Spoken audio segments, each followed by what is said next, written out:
श्रीराम समर्थ. श्रीमद दासबोध. दशक 12वा. विवेक वैराग्य. समास दुसरा. प्रत्यय निरूपण. श्रीराम. ऐका संसारासी आले हो, स्त्री पुरुष निस्पृह हो. सुचितपणे पाहो अर्थांतर श्रीराम. या संसारात आलेल्या सर्व स्त्रिया पुरुष निस्पृह यांनी मी काय सांगतो ते ऐका आणि त्याचा अर्थ नीट समजून घेऊन त्यावर विचार करा.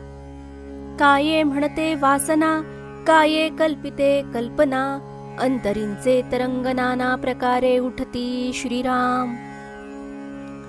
आपली वासना काय म्हणते, आपली कल्पना काय काय मनोरथ करते, अंतःकरणात अनेक प्रकारच्या विचारांचे तरंग कसे उठत असतात याचा विचार करा.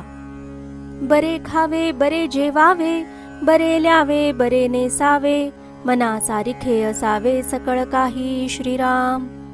आपल्याला वाटते की बरे खावे, बरे जेवावे, बरे कपडे घालावेत, बरे नेसावे, सर्व काही अगदी आपल्या मनासारखे असावे. ऐसे आहे मनोगत, तरी ते काहीच न होत, बरे करिता अकस्मात वाईट होते श्रीराम. याप्रमाणे आपले मनोगत असते, पण तसे काहीच घडत नाही. आपण काही चांगले करायला जावे तर अकस्मात वाईटच घडून येते. एक सुखी एक दुःखी, प्रत्यक्ष वर्तते लोकी, कष्टी होऊन या सेखी प्रारब्धावरी घालिती श्रीराम. संसारात एक सुखी तर एक दुःखी असे प्रत्यक्ष घडताना दिसून येते. त्यामुळे लोक कष्टी होतात आणि अखेर सर्व दोष प्रारब्धावर ठेवतात. अचूक येत न करवेना, म्हणून केले ते सजेना, आपला अवगुण जाणवेना काही केल्या श्रीराम. खरे तर अचूक प्रयत्न केला जात नाही, म्हणूनच काही लोक यशस्वी होत नाहीत. पण लोकांना आपला अवगुण काही केल्या कळूनच येत नाही. जो आपला आपण नेणे, तो दुसऱ्याचे काय जाणे, न्याये सांडिता दैन्यवाणे होती लोक श्रीराम. जो आपल्या स्वतःला जाणत नाही, तो दुसऱ्याला काय जाणणार. न्याय मार्गाने जाणे सोडल्यामुळे लोक दैन्यवाणे जिणे जगत आहेत. लोकांचे मनोगत कळेना, लोकांसारिखे वर्तवेना, मूर्खपणे लोकी नाना कळह उठती श्रीराम. लोकांना परस्परांचे मनोगत कळत नाही, त्यामुळे एकमेकाच्या मनासारखे वागता येत नाही. त्यामुळे मूर्खपणामुळे लोकांच्या मध्ये नाना प्रकारचे कलह निर्माण होतात. मग ते कळो वाढती, परस्परे कष्टी होती, प्रयत्न राहता अंती श्रमची होये श्रीराम. मग ते कलह वाढू लागतात आणि सर्वच लोक या प्रकारे परस्परांमुळे कष्टी होतात. कुणी योग्य दिशेने प्रयत्नच करीत नाही आणि शेवटी सर्वांना विनाकारण श्रमच होतात. ऐसी नव्हे वर्तणूक, परीक्षावे नाना लोक, समजले पाहिजे नेमक ज्याचे त्या परी श्रीराम. अशी वर्तणूक असू नये. अनेक लोकांची अनेक प्रकारे परीक्षा करावी. कोण माणूस कसा आहे हे बरोबर जाणून घेतले पाहिजे. शब्द परीक्षा, अंतर परीक्षा, काही एक कडे दक्षा, मनोगत न तद्रक्षा काय कळे श्रीराम. जो दक्ष असतो त्याला लोकांच्या बोलण्यावरून त्यांच्या अंतरंगाची पारख होते. जे नतद्रष्ट असतात त्यांना दुसऱ्याचे मनोगत कसे काय कळणार. दुसऱ्यास शब्द ठेवणे, आपला कैपक्ष घेणे, पाहो जाता लौकिक लक्षणे बहुतेक ऐसी श्रीराम. दुसऱ्याला दोष द्यायचा आणि आपलेच म्हणणे बरोबर असा दुराग्रह धरायचा, अशीच या जगात बहुतेकांची प्रवृत्ती आढळून येते. लोकी बरे म्हणाया कारणे, भल्यास लागते सोसणे, न सोसिता भंडवाणे सहजची होये श्रीराम.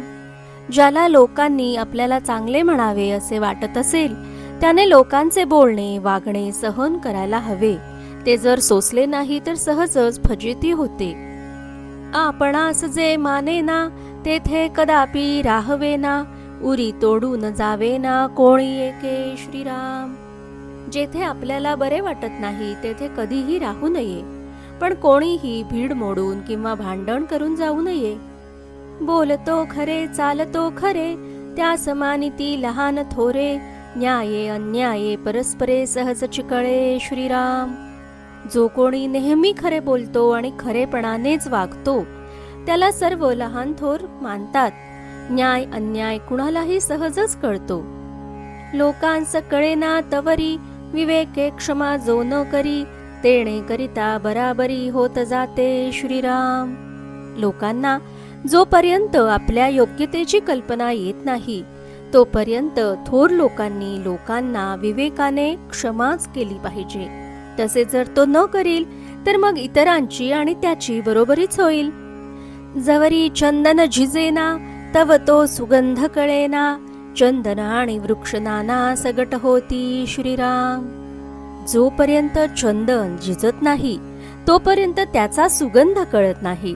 म्हणून चंदन आणि इतर नाना वृक्ष लोकांना सारखेच वाटतात.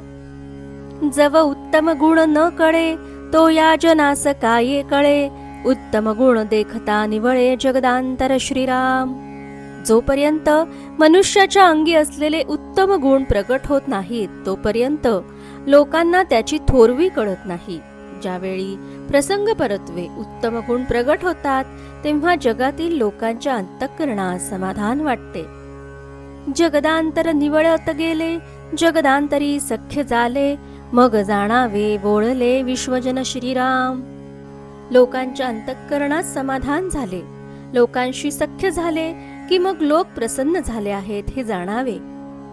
जनी जनार्दन वोळला तरी काय येऊणे तयाला राजी राखावे सकळाला कठीण आहे श्रीराम. ज्याच्यावर जनी जनार्दन म्हणजे भगवत स्वरूप जनता प्रसन्न होते त्याला काय उणे पडणार आहे. पण सर्वांना प्रसन्न करणे सोपे नाही. पेरिले ते उगवले उसरणे द्यावे घ्यावे लागते वर्म काढिता भंगते परांतर श्रीराम. जसे जे आपण पेरतो तेच उगवून येते. लोकांशी व्यवहार करताना उसने द्यावे घ्यावे लागते. पण म्हणून आपण जर कोणाचे वर्म काढले तर त्याचे अंतःकरण दुखावले जाते. लौकिकी बरेपण केले तेणे सौख्य वाढले उत्तरासारिखे आले प्रत्योत्तर श्रीराम. लोकांशी आपण चांगले वागलो तर आपले सुख वाढते. आपण जसे उत्तर द्यावे त्याप्रमाणे आपल्याला प्रत्युत्तर मिळते. हे आवघे आपणांपासी येथे बोल नाही जनासी शिकवावे आपल्या मनासी क्षणक्षणा श्रीराम. म्हणून त्याचा उपाय आपल्याच हातात असतो. लोकांना उगीच दोष देणे योग्य नाही. म्हणून आपणच आपल्या मनाला क्षणोक्षणी शिकवावे. खळ दुर्जन भेटला क्षमेचा धीर बुडाला तरी मौनेच स्थळ त्याग केला पाहिजे साधके श्रीराम. समजा एखाद्या अत्यंत दुर्जनाशी गाठ पडली आणि क्षमा करणे अगदी अशक्य झाले तर गुपचूप न बोलता साधकाने ते स्थळ सोडून निघून जावे. लोक नाना परीक्षा जाणती अंतर परीक्षा नेणती तेणे प्राणी करंटे होती संदेह नाही श्रीराम. लोक अनेक प्रकारे परीक्षा करणे जाणतात पण त्यांना दुसऱ्याच्या अंतःकरणाची पारख करता येत नाही. म्हणूनच माणसे भाग्यहीन ठरतात यात शंका नाही.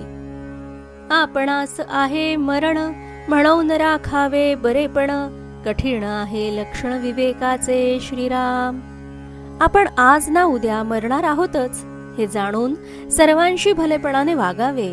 या प्रकारचा विवेक करणे कठीण आहे हे मात्र खरे. थोर लहान समान आपले पारिखे सकळ जन चढते वाढते सनिधान करिता बरे श्रीराम. आपल्यापेक्षा लहान असणाऱ्यांशी मोठे असणाऱ्यांशी किंवा समवयस्क असतील त्यांच्याशी तसेच आपले व परके अशा सर्वच लोकांशी उत्तरोत्तर वाढत्या प्रेमाचे संबंध असावेत हे बरे. बरे करिता बरे होते हे तो प्रत्ययास येते आता पुढे सांगावे ते कोणास काये श्रीराम. आपण लोकांचे बरे केले की त्या योगे आपलेही बरेच होते ही तर अनुभवाची गोष्ट आहे. आता यापुढे आणखी कोणाला काय सांगावे बरे. हरिकथा निरूपण बरेपणे राजकारण प्रसंग पाहिल्या वीण सकळ खोटे श्रीराम. नित्य हरिकथा आणि अध्यात्म निरूपण करीत असावे. प्रसंग पाहून चांगुलपणाने राजकारणही करावे. प्रसंगानुसार विवेकाने वागलो नाही तर सर्वच व्यर्थ ठरते. विद्या उदंडची सिकला, प्रसंगमान चुकताची गेला, तरी मग तये विद्येला कोण पुसे, तरी मग तये विद्येला कोण पुसे. श्रीराम. एखाद्याने खूप विद्या संपादन केली, पण योग्य वेळी त्याला विद्येचा उपयोग करता आला नाही, तर ती विद्या व्यर्थ होय. इति श्रीदासबोधे गुरुशिष्य संवादे प्रत्यय निरूपण नाम समास दुसरा समाप्त. जय जय रघुवीर समर्थ.